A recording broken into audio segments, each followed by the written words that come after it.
ঠিক আছে, চালু করে দিও। এটা যে ডিসচার্জ লাইন, এটা সাকসার লাইন। তাহলে আমি গ্যাসটাকে আমি স্টোর করব। তাহলে আমি এই মুহূর্তে আমার 6.3 অ্যাম্পিয়ার দিয়ে আমার মেশিন চলছে, ভেতরে আমার ঠান্ডা হচ্ছে। এবার আমি গ্যাসটাকে লক করবো, আমি ভেতরে রিসিভ করবো। তাহলে আমার কি করতে হবে, প্রথমে আমি ডিসচার্জ লাইনটা কি করবো, বন্ধ করবো।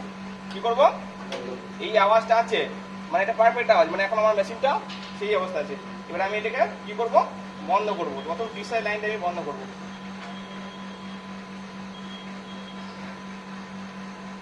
আনিসু চলে যাও তুমি, এখানে আছে তো। দেখো মেশিনের আওয়াজটা চেঞ্জ হয়ে যাচ্ছে, হচ্ছে না? হ্যাঁ,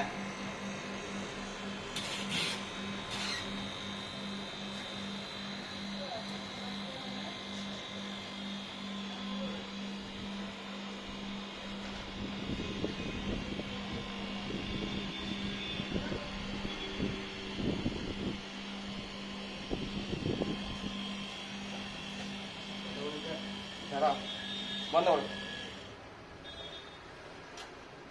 কি হলো?